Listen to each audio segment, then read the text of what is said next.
Hello दोस्तों, स्वागत है आपका मेरे YouTube चैनल परीक्षा प्लान में। तो आज की वीडियो में हिंदी वर्णमाला से संबंधित महत्वपूर्ण प्रश्नों को जानेंगे। प्रश्नों की संख्या 50 है और ये 50 प्रश्न बहुत ही ज़्यादा महत्वपूर्ण हैं। तो चलिए वीडियो को शुरू करते हैं। वीडियो में अंत तक बने रहिए। तो चलिए शुरू करते हैं वीडियो को। पहला प्रश्न है, वह ध्वनि जिसके खंडन नहीं किए जा सकते कहलाती है। पहला विकल्प है व्यंजन, दूसरा विकल्प है स्वर, तीसरा विकल्प है वर्ण और चौथा विकल्प है कोई नहीं। तो प्रश्न में पूछा गया है कि वह ध्वनि जिसके खंडन नहीं किए जा सकते। तो जिसके खंडन नहीं किए जा सकते वह कहलाती है वर्ण। सी विकल्प इसमें सही है। वर्ण के कितने प्रकार हैं? तो इसके दो प्रकार होते हैं, स्वर और व्यंजन। स्वर किसे कहते हैं?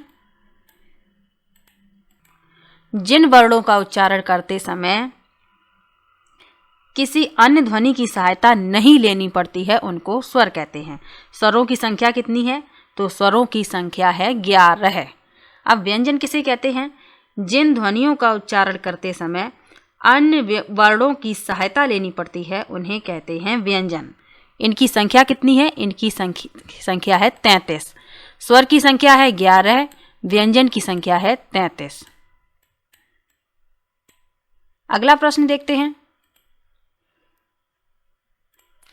तो अगला प्रश्न है, स्पर्शी व्यंजनों की संख्या कितनी है? पहला विकल्प है 33, दूसरा विकल्प है 44, तीसरा विकल्प है 11 और चौथा विकल्प है 25। तो स्पर्शी व्यंजनों की संख्या है 25, यानी डी विकल्प इसमें सही है। का से लेकर मां तक के जो भी वर्ड हैं वो स्पर्शी व्यंजन कहलाते हैं। तो इनकी संख्या है 25, इसको याद रखना है। अगला प्रश्न देखते हैं। स्पर्शी व्यंजनों को कितने भागों में विभाजित करते हैं? पहला विकल्प है 5, दूसरा विकल्प है 7, तीसरा विकल्प है 11 और चौथा विकल्प है 3। तो स्पर्शी व्यंजनों को 5 भागों में विभाजित करते हैं। पहला विकल्प इसमें सही है। अगला प्रश्न है, जिन वर्णों का उच्चारण करते समय अन्य ध्वनि की सहायता नहीं लेते उसे कहते हैं। पहला विकल्प है व्यंजन, दूसरा विकल्प है स्वर, तीसरा विकल्प है शब्द और चौथा विकल्प है संयुक्त वर्ण। तो जिन ध्वनियों का उच्चारण करते समय किसी अन्य ध्वनि की सहायता नहीं लेनी पड़ती है उसे कहते हैं स्वर। बी विकल्प इसमें सही है। अगला प्रश्न देखते हैं। जो वर्ण स्वरों की सहायता से बोले जाते हैं उन्हें क्या कहते हैं? पहला विकल्प है वर्ण, दूसरा विकल्प है व्यंजन, तीसरा विकल्प है स्वर और चौथा विकल्प है शब्द। तो जो स्वरों की सहायता से बोले जाते हैं व्यंजन कहलाते हैं। बी विकल्प इसमें सही है। अगला प्रश्न है, जो ना तो स्वर हैं और ना व्यंजन होते हैं उन्हें कहते हैं। पहला विकल्प है अयोगवाह, दूसरा विकल्प है संयुक्त व्यंजन, तीसरा विकल्प है वर्ण और चौथा विकल्प है स्वर। तो जो ना स्वर हैं ना व्यंजन हैं वह कहलाते हैं अयोगवाह। पहला विकल्प इसमें सही है। अयोगवाह 2 प्रकार के होते हैं, एक अनुस्वार और दूसरा विसर्ग। ये भी याद रखना है, अयोगवाह से हमेशा ही प्रश्न पूछा जाता है। अगला प्रश्न है, अयोगवाह हैं। पहला विकल्प है स्वर, दूसरा विकल्प है व्यंजन, तीसरा विकल्प है विसर्ग अनुस्वार और चौथा विकल्प है वर्ण। तो अभी बताया था अयोगवाह जो हैं वह विसर्ग और अनुस्वार हैं। सी विकल्प इसमें सही है। अगला प्रश्न है, ए आई किस प्रकार के वर्ण हैं? पहला विकल्प है कंठ तालु, दूसरा विकल्प है दंतोष्ठ, तीसरा विकल्प है तालु और चौथा विकल्प है कोई नहीं। तो ए आई जो हैं वह कंठ तालु प्रकार के वर्ण हैं, यानी इनका जो उच्चारण है वह कंठ और तालु से होता है। पहला विकल्प इसमें सही है। अगला प्रश्न देखते हैं। ओ औ किस प्रकार के वर्ण हैं? पहला विकल्प है तालव, दूसरा विकल्प है कंठ, तीसरा विकल्प है कंठोष्ठ और चौथा विकल्प है सभी।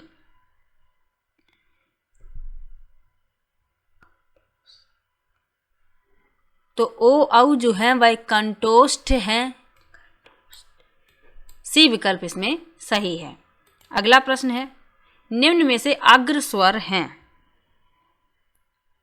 पहला विकल्प है उ, दूसरा विकल्प है ई री, तीसरा विकल्प है आ और चौथा विकल्प है कोई नहीं। तो सबसे पहले तो ये जानेंगे कि अग्र स्वर कहते किन्हें हैं। तो अग्र स्वर कहते हैं कि जिन स्वरों का उच्चारण करते समय जिह्वा का अगला भाग सक्रिय रहता है उसे अग्र स्वर कहते हैं। कौन कौन से होते हैं? छोटी ई, बड़ी ई, ए, आई और रिरी। तो इसमें जो ऑप्शन में है छोटी ई और रिरी, बी विकल्प इसमें सही होगा। अगला प्रश्न है वृत्ताकार स्वर नहीं है। पहला विकल्प है उ, दूसरा विकल्प है आ, तीसरा विकल्प है उ और चौथा विकल्प है ओ। तो वृत्ताकार स्वर नहीं है पूछा गया है। तो सबसे पहले जानेंगे कि वृत्ताकार स्वर कहते किन्हें हैं। तो जिन स्वरों का उच्चारण करते समय ओंठ गोल हो जाते हैं उन्हें वृत्ताकार स्वर कहते हैं। कौन कौन से होते हैं? छोटा ऊ, बड़ा ऊ, ओ वृत्ताकार स्वर हैं, लेकिन छोटा आ जो है वह वृत्ताकार स्वर नहीं है और नहीं है पूछा गया है। बी विकल्प इसमें सही होगा। अगला प्रश्न देखते हैं जेवा के आधार पर स्वरों के कितने भेद हैं? पहला विकल्प है 2, दूसरा विकल्प है 3, तीसरा विकल्प है 4 और चौथा विकल्प है 6। तो जेवा यानी जीभ के आधार पर स्वरों के जो भेद हैं वह 3 हैं। बी विकल्प इसमें सही है। कौन कौन से हैं? अग्र स्वर, मध्य स्वर और पश्च स्वर। तीनों को याद रखना है। जेवा के आधार पर स्वरों के 3 भेद हैं। अगला प्रश्न है निम्न में से तालव्य ध्वनि नहीं है। पहला विकल्प है ई और ई, दूसरा विकल्प है चा, छा, तीसरा विकल्प है या, रा और चौथा विकल्प है जा और झा। तो इसमें तालव्य ध्वनि जो नहीं है वह है या और रा। सी विकल्प इसमें सही है, यानी इनका जो उच्चारण है वह तालव्य से नहीं होता है। अगला प्रश्न है निम्न में से सही नहीं है। तो चलिए देखते हैं कौन सा इसमें गलत लिखा हुआ है। आ और आ इसमें लिखा है तालव्य जो गलत है। का और खा कंठ सही है। या और वा अंतास्थ ये भी सही है। पा और फा औष्ठ ये भी सही है। अब ये क्यों गलत है? क्योंकि छोटा आ और बड़ा आ इनका जो उच्चारण स्थान है वह कंठ है और इसमें लिखा है तालव्य, इसलिए ये गलत है। यहाँ पर होना चाहिए कंठ। गलत पूछा गया है। पहला विकल्प इसका उत्तर होगा। अगला प्रश्न देखते हैं। लिखा है निम्न में से घोष वर्ण नहीं है। पहला विकल्प है का और खा, दूसरा बा और भा, तीसरा गा और घा और चौथा सभी। तो सबसे पहले जानेंगे कि घोष वर्ण होते क्या हैं। तो घोष वर्ण जो हैं जिन वर्णों का उच्चारण करते समय स्वर तंत्रियों में गूंज उत्पन्न होती है उसे कहते हैं घोष वर्ण। कौन कौन से होते हैं? जो का वर्ग, चा वर्ग, टा वर्ग, ता वर्ग और पा वर्ग, इनमें से तीसरा, चौथा और पांचवा अक्षर ये होते हैं घोष। इसके अलावा या, रा, ला, वा और हा इतने घोष वर्ण हैं। तो इनको याद रखना है। कौन कौन से हैं? तीसरा, चौथा और पांचवा वर्ण। इसके अलावा या, रा, ला, वा और हा। तो ये होते हैं घोष वर्ण। अब इनमें से बताना है कौन सा विकल्प सही है। तो इसमें पहला विकल्प घोष वर्ण नहीं है क्योंकि इसमें लिखा है पहला और दूसरा, जबकि होते कौन से हैं? तीसरा, चौथा और पांचवा। या, रा, ला, वा और हा इनको याद रखना है।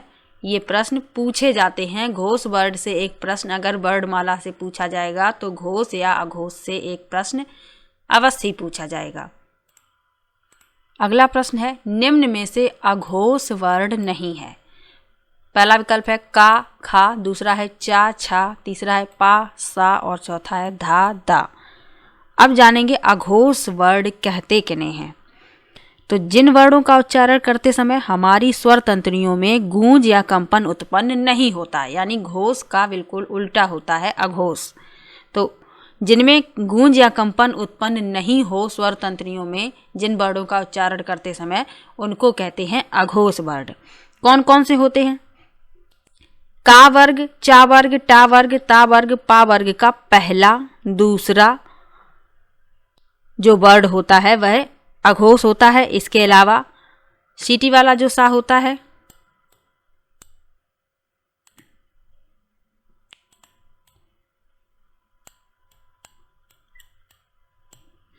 सा, शा, सा, यानी जो तीनों सा हैं वह अघोष वर्ण में आते हैं। इसके अलावा जो पहला और दूसरा वर्ण होता है का वर्ग में, चा वर्ग में, का वर्ग से मतलब है का, खा, गा, घा, ड़ा में जो पहला और दूसरा वर्ण है वह होता है अघोष, और तीनों जो सा हैं वह अघोष में आते हैं। अब इसमें पूछा गया है कि अघोष वर्ण नहीं है, तो चलिए पहचानते हैं कौन से अघोष वर्ण नहीं है।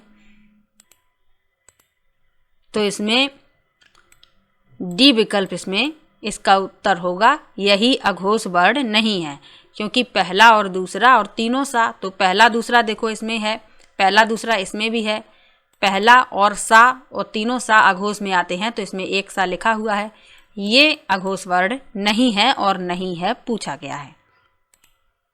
अगला प्रश्न है, निम्न में से अल्प प्राण ध्वनि नहीं है। पहला विकल्प है का, गा, दूसरा है खा, धा, तीसरा है पा, बा और चौथा है आ और आ।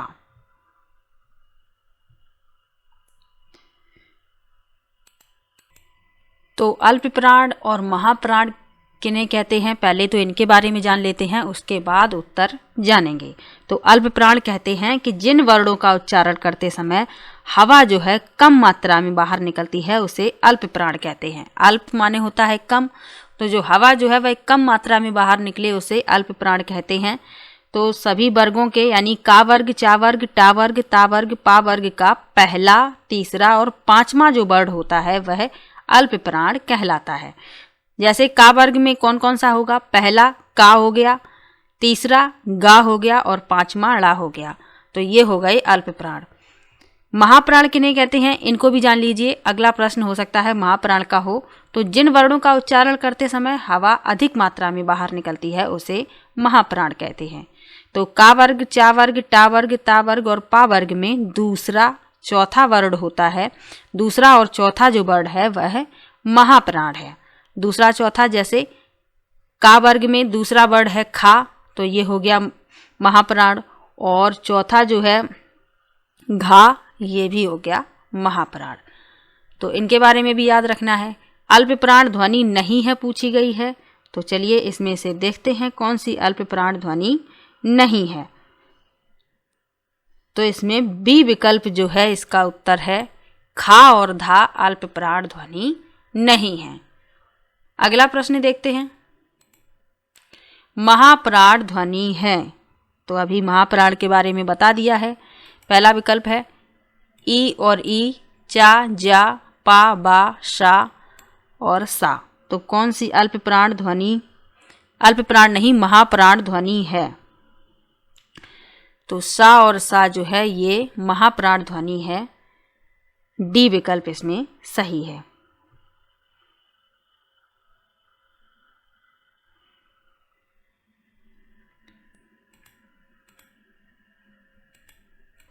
तो महाप्राण में याद रखना है, दूसरा चौथा वर्ण जो होता है महाप्राण होता है, और जो तीनों सा हैं और हा ये भी महाप्राण में ही आते हैं, ये बात भी याद रखनी है। अगला प्रश्न है, स्वर होते हैं। पहला विकल्प है अल्प प्राण, दूसरा विकल्प है महाप्राण, तीसरा विकल्प है घोष और चौथा विकल्प है अल्प प्राण और घोष। तो अब पूछा गया है कि स्वर क्या होते हैं या किसके अंतर्गत आते हैं स्वर। तो स्वर जो हैं वे अल्प प्राण होते हैं और घोष होते हैं। डी विकल्प इसमें सही है। अगला प्रश्न है, अर्थ व्यक्त करने वाली सबसे छोटी इकाई है। पहला विकल्प है शब्द, दूसरा विकल्प है वाक्य, तीसरा विकल्प है वर्ण और चौथा विकल्प है स्वर। तो जो अर्थ को व्यक्त करे, तो अर्थ को व्यक्त करने वाली सबसे छोटी इकाई है शब्द। पहला विकल्प इसमें सही है। अगला प्रश्न देखते हैं, अनुस्वार विसर्ग को क्या कहते हैं। पहला विकल्प है स्वर, दूसरा विकल्प है वर्ण, तीसरा विकल्प है अयोगवाह और चौथा विकल्प है शब्द। तो अनुस्वार विसर्ग को क्या कहते हैं अभी बताया था।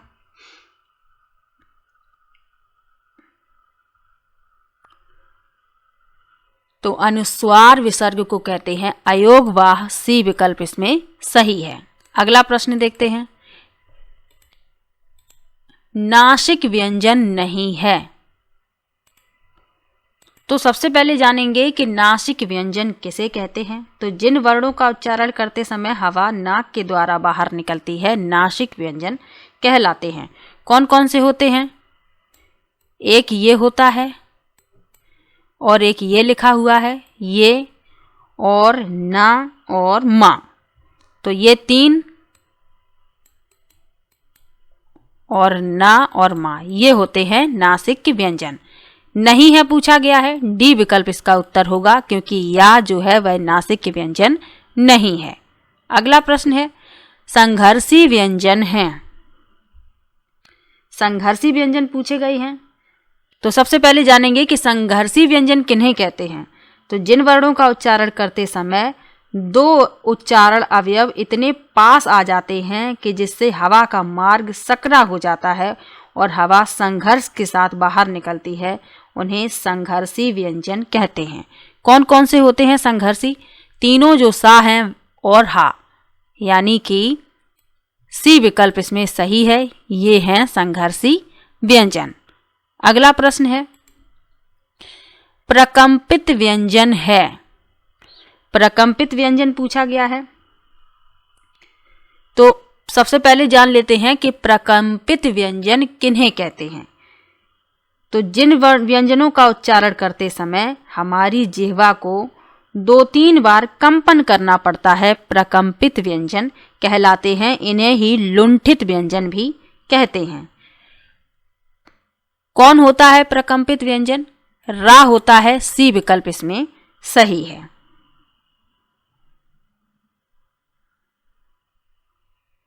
अगला प्रश्न है,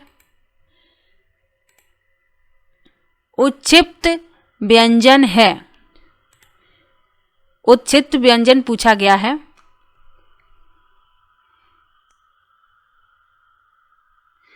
तो उत्क्षिप्त व्यंजन किसे कहते हैं? सबसे पहले तो ये जान लेते हैं। तो उत्क्षिप्त का अर्थ है फेंका हुआ। जिन वर्णों का उच्चारण करते समय जिह्वा जो है झटके से नीचे की ओर गिरती है, उसे उत्क्षिप्त व्यंजन कहते हैं। कौन कौन से हैं? सी विकल्प में जो लिखे हैं ये दोनों ही उत्क्षिप्त व्यंजन हैं। तो इस प्रश्न का उत्तर है सी विकल्प। अगला प्रश्न देखते हैं, पार्श्विक व्यंजन है।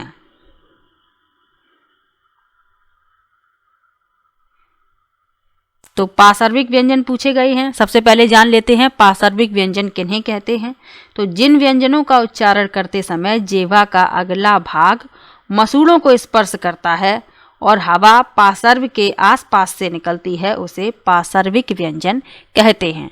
कौन सा है पार्श्विक व्यंजन? ला होता है, बी विकल्प इसमें सही है। अगला प्रश्न है, अर्ध स्वर है। पहला विकल्प है या, वा, दूसरा है आ, तीसरा है खा, का, खा और चौथा है कोई नहीं। तो अर्ध स्वर पूछा गया है।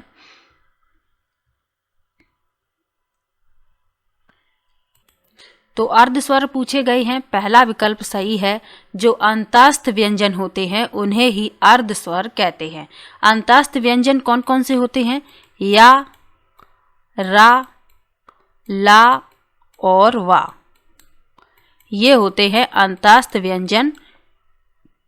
या और वा इसमें पहले विकल्प में है, पहला विकल्प इसमें सही होगा। अगला प्रश्न है, निम्न में से कौन सी अरबी फारसी ध्वनि नहीं है? अरबी फारसी ध्वनि नहीं है पूछा गया है। तो चलिए देखते हैं।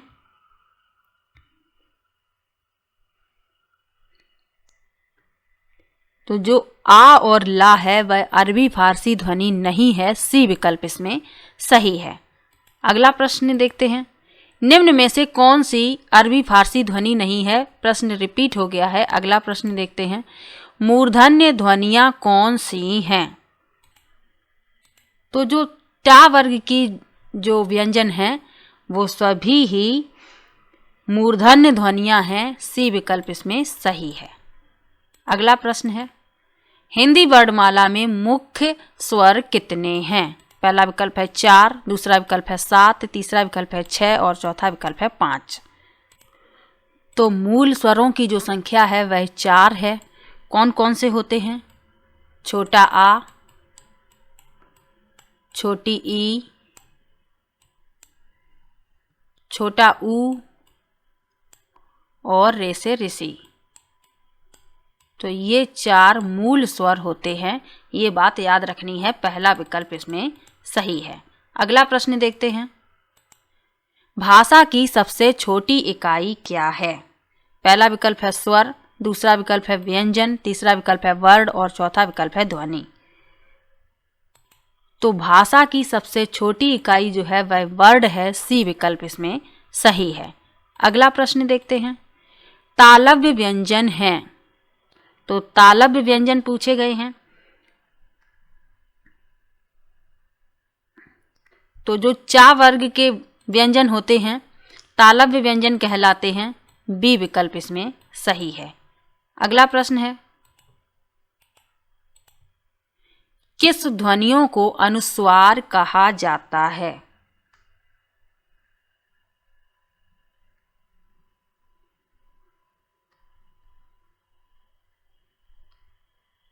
पहला विकल्प है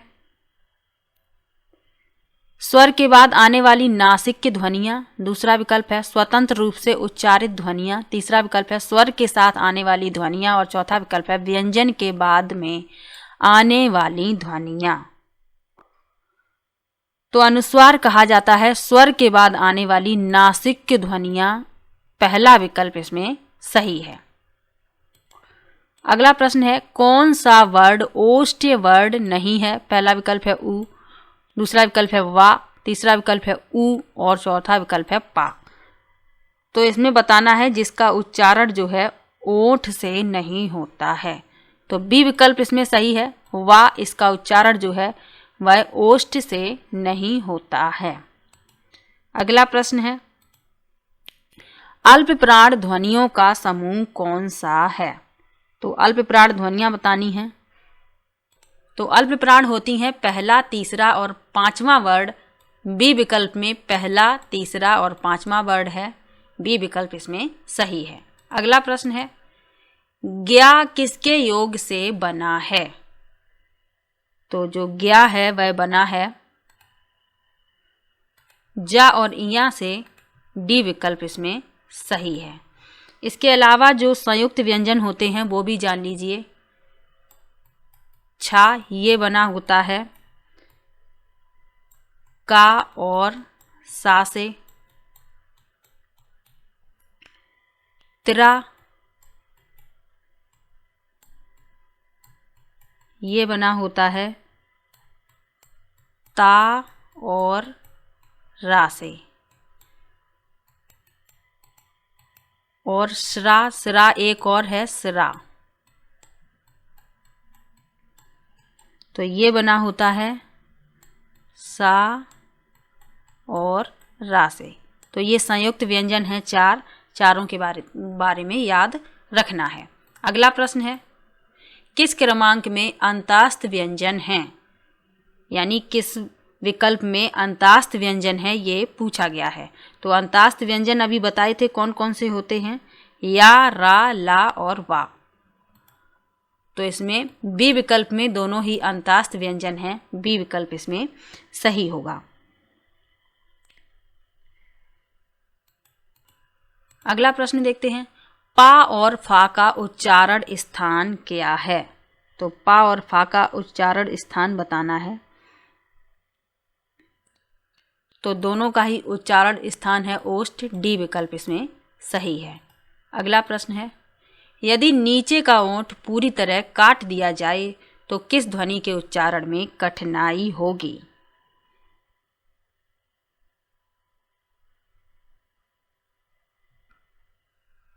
तो यदि नीचे का जो ओंठ है पूरी तरीके से काट दिया जाए तो बा के उच्चारण में कठिनाई होगी।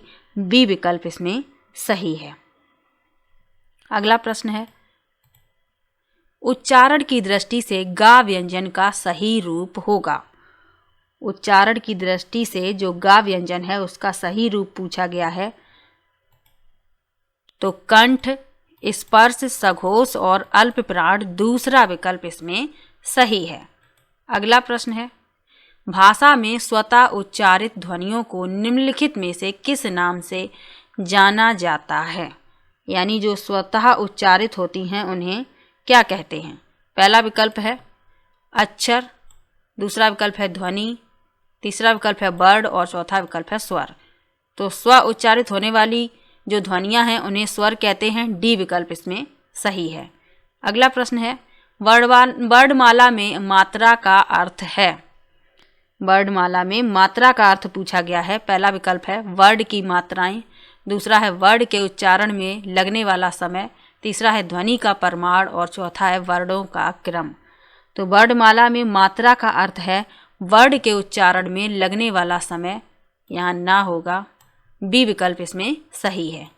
अगला प्रश्न है, पदों का वह समूह जिसके द्वारा हम कोई पूरी बात कहते हैं वह है। पहला विकल्प है क्रियापद, दूसरा विकल्प है वाक्य, तीसरा विकल्प है नाद्य और चौथा विकल्प है शब्द। तो पदों का वह समूह जिसके द्वारा हम पूरी बात कह पाते हैं शब्द कहलाता है। डी विकल्प इसमें सही है। अगला प्रश्न है, कौन सा व्यंजन नासिका द्वारा उच्चारित होता है?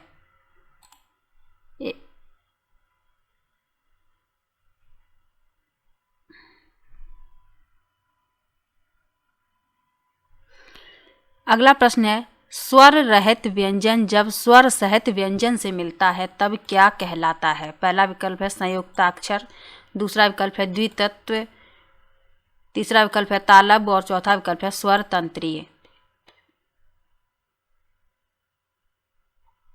अगला प्रश्न है, स्वर रहित व्यंजन जब स्वर सहित व्यंजन से मिलता है तो क्या कहलाता है? तो जब स्वर रहित व्यंजन स्वर सहित व्यंजन से मिलता है तो वह संयुक्ताक्षर कहलाता है। पहला विकल्प इसमें सही है। अगला प्रश्न है, कौन सा व्यंजन नासिका द्वारा उच्चारित होता है? तो नासिका द्वारा उच्चारित होता है। पहला विकल्प इसमें सही है। अगला प्रश्न है, निम्नलिखित में से कौन सी बात गलत है? तो इसमें जो गलत है वह पूछा गया है।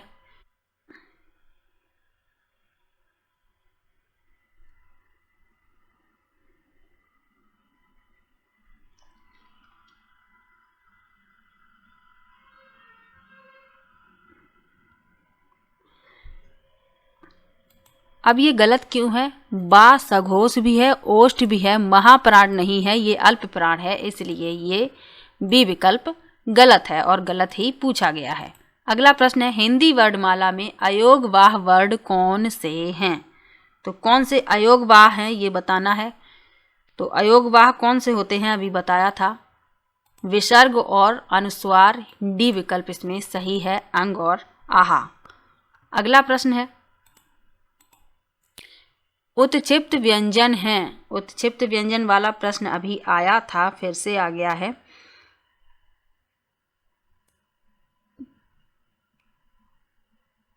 तो उत्क्षिप्त व्यंजन जो हैं सी विकल्प में है। सी विकल्प इसका उत्तर है। अगला प्रश्न है, हिंदी वर्णमाला में अयोगवाह वर्ण कौन से हैं? ये रिपीट हो गया है। डी विकल्प इसमें सही है।